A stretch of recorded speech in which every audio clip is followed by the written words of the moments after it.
Why the Prophet Muhammad couldn't have written the Qur'an. The Qur'an is a book over 600 pages long. It covers a wide range of topics and was revealed bit by bit over a period of 23 years. So if a man wrote the Qur'an, we already have a number of problems. If you're going to write a book like the Qur'an and claim it's from God, you can't make any mistakes. The book can't contradict itself, and you have to keep it consistent as you add to it over a period of 23 years and keep the message consistent. The grammar and style also have to remain the same. If the Qur'an is not from God, Muhammad would have to write it himself. That means in the middle of the Arabian desert, with no books around and being illiterate, he would have to know law, civil rights law, criminal law, family law, labor law, military law, personal injury law, real estate law, and tax law. He would have to know history. With little to no Christian presence in Mecca, he would have to know the stories and events in the lives of the prophets before him, the history of past nations, Judeo-Christian religious rulings, and he would have to know it well enough to somehow offer additional information and details not found in those books.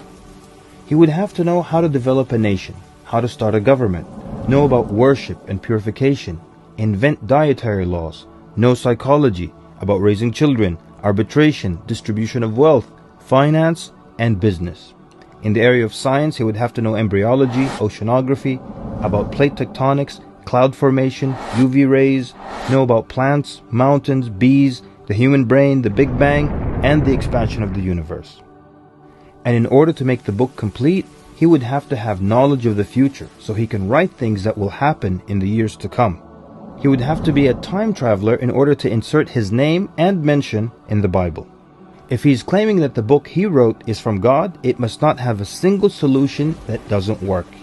He must also keep his emotions and personal life out of the book. The book should not reflect happy times nor sad times in his life. The writing should not become cheerful and optimistic, nor sad and gloomy as if a human wrote it. But when you read the Qur'an cover to cover, you can't sense when his wife died, when his daughters got married, when his grandchildren were born, when he was victorious, and when he was defeated. To anyone who examines the Qur'an, it becomes perfectly clear that there is no way a man in the desert 1400 years ago could have written such a book.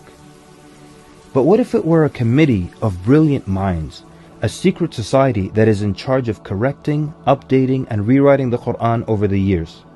Their job would be to make sure that the book appears to be accurate, has no mistakes or contradictions, and to keep updating it to agree with science and the changing world. If that were the case, then there would be other versions of the Qur'an.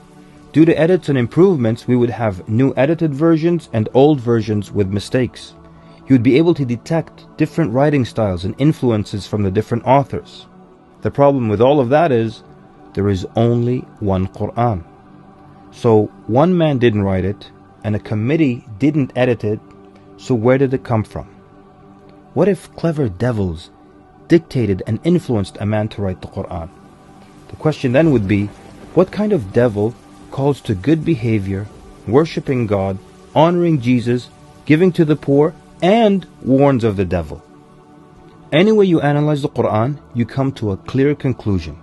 It could not have been written by a committee, a devil, nor the Prophet Muhammad.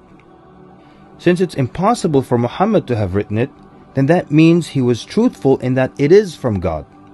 If it is from God, that means he was a genuine prophet.